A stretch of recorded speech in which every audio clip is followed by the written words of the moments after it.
Hello बच्चों, let's read this question. The question says in hydrogen 3 electronic transition are described as shown in the figure. X n is equal to 4 to n is equal to 1, y n is equal to 5 to n is equal to 2, z n is equal to 6 to n is equal to 3. For which transition will the electron experience the largest change in radius? तो अब यहाँ पे इस question में ये कह रहा है कि इलेक्ट्रॉन अगर फोर्थ ऑर्बिट से फर्स्ट ऑर्बिट में जंप कर रहा है तो हमें रेडियस का डिफरेंस कैलकुलेट करना है, और फिफ्थ से अगर सेकंड में जंप कर रहा है तब हमें यहाँ पे रेडियस का डिफरेंस कैलकुलेट करना है, और सिक्स से यहाँ पे थर्ड में जंप कर रहा है तब हमें रेडियस का डिफरेंस कैलकुलेट करना है. तो जो रेडियस का डिफरेंस आएगा तो कौन से ऑर्बिट में जंप कर रहा है, किस में लार्जेस्ट चेंज आएगा रेडियस में, हम ये कैलकुलेट करना है. तो इस क्वेश्चन को सॉल्व करने से पहले कुछ की कंसेप्ट यहाँ पे डिस्कस कर लेते हैं. की कंसेप्ट,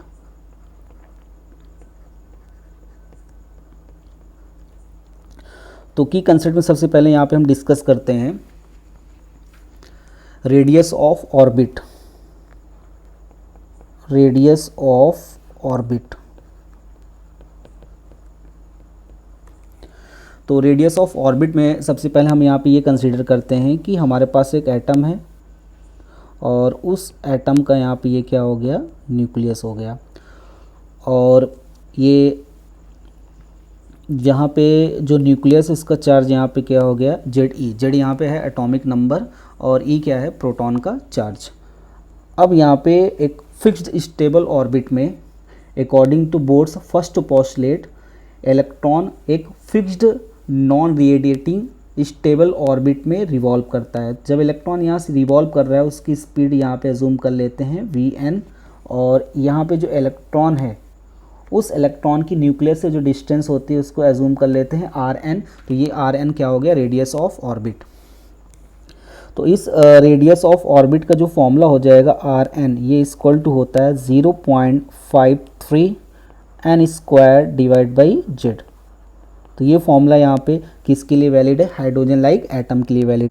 या यहाँ से Rn को लिख सकते हैं Rn equal to a naught n square divide by z.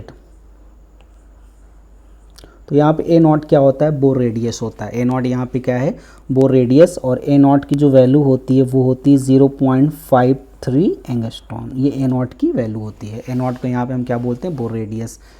तो अब इसकी कंसेप्ट की हेल्प से इस क्वेश्चन को यहाँ पे सॉल्व करते हैं. तो इस क्वेश्चन का जो सोल्यूशन हो जाएगा, तो सबसे पहले हम यहाँ पे कंसिडर करते हैं ट्रांजिशन एक्स. तो इलेक्ट्रॉन कहाँ से जंप कर रहा है, फोर्थ ऑर्बिट से कहाँ पे जंप कर रहा है, फर्स्ट ऑर्बिट में.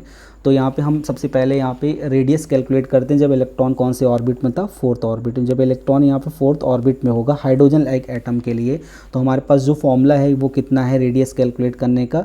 रेडियस कैलकुलेट करने का जो फॉर्मूला है वो है Rn equal to a naught n square divide by z. ये हाइड्रोजन लाइक एटम के लिए है. अगर हम हाइड्रोजन की बात करेंगे जेड की वैल्यू कितनी हो जाएगी, 1.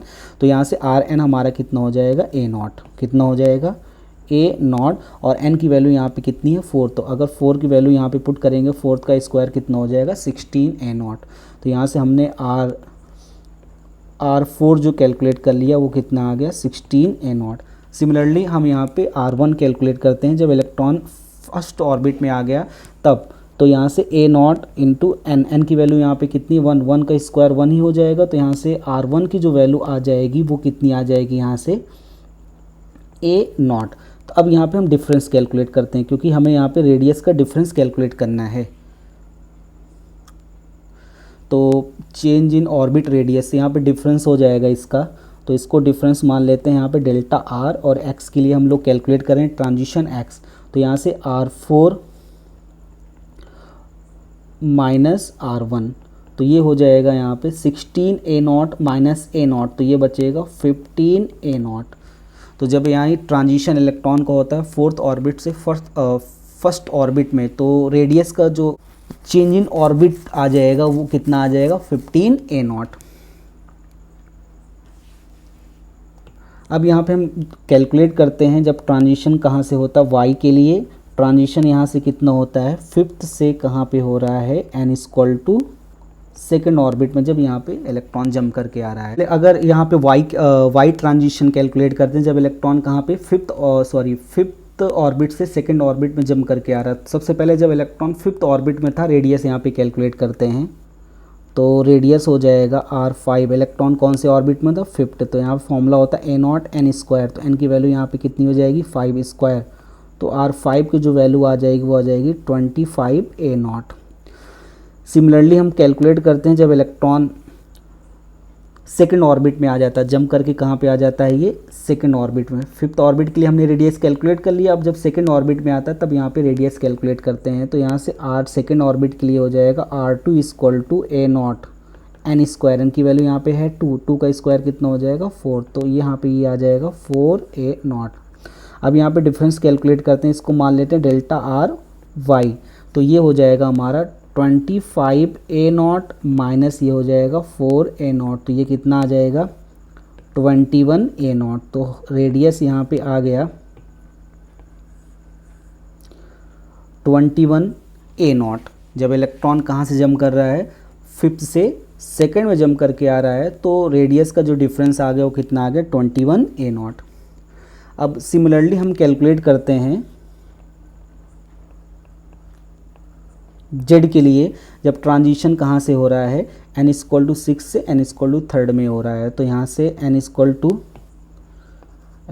6 से कहाँ पे हो रहा है, n इक्वल टू 3rd में हो रहा है। तब यहाँ पे हम रेडियस कैलकुलेट करते हैं। जब इलेक्ट्रॉन यहाँ पे 6 ऑर्बिट में था, रेडियस कैलकुलेट करते हैं 6 ऑर्बिट के लिए हो जाएगा a0 into n square. n की वैल्यू यहाँ पे कितनी है 6, 6 का स्क्वायर यहाँ पे कितना हो जाएगा 36, यानी ये आ जाएगा 36 a0। सिमिलरली हम कैलकुलेट करेंगे जब इलेक्ट्रॉन 3rd ऑर्बिट में जंप करके आ जाता है, उसका रेडियस हम कैलकुलेट करेंगे। ये हो जाएगा a0 इंटू 3 का, 3 का स्क्वायर कितना हो जाएगा यहाँ पे 9, तो ये कितना हो जाएगा यहाँ पे 9a0। अब यहाँ पे डिफरेंस कैलकुलेट करेंगे तो ये हो जाएगा डेल्टा आर जेड। तो डेल्टा आर यहाँ पे जेड कितना आ जाएगा 36 a0 माइनस 9 a0, तो ये आ जाएगा 27 a0।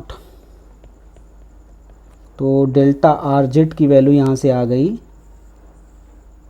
27 a0। तो चेंज इन रेडियस यहाँ पे कैलकुलेट कर लिया। तो डेल्टा आर एक्स हमने कैलकुलेट किया है। जब इलेक्ट्रॉन 4th ऑर्बिट से 1st ऑर्बिट जंप करता है तो रेडियस का डिफरेंस यहाँ पे कितना आया है 15 a0। और डेल्टा आर वाई, जब इलेक्ट्रॉन कहाँ से जंप कर रहा है, 5th ऑर्बिट से 2nd ऑर्बिट में जंप कर रहा है, तो रेडियस का जो डिफरेंस आया है 2 आया 21 a0। और डेल्टा आर जेड, जब इलेक्ट्रॉन कहाँ से जंप कर रहा है, यहाँ पे 6 ऑर्बिट से 3rd ऑर्बिट में जंप कर रहा है, तो रेडियस का डिफरेंस यहाँ पे कितना आया है 27 a0। तो अब यहाँ पे हमें क्वेश्चन में यहाँ पे क्या कैलकुलेट करना था, for which transition will the electron experience the largest change in orbit radius.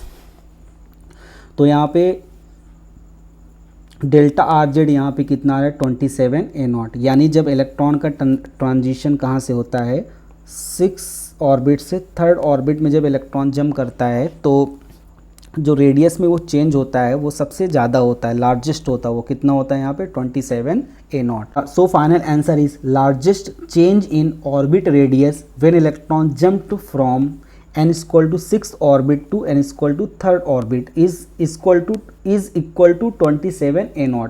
Hope you understood it well. Best of luck.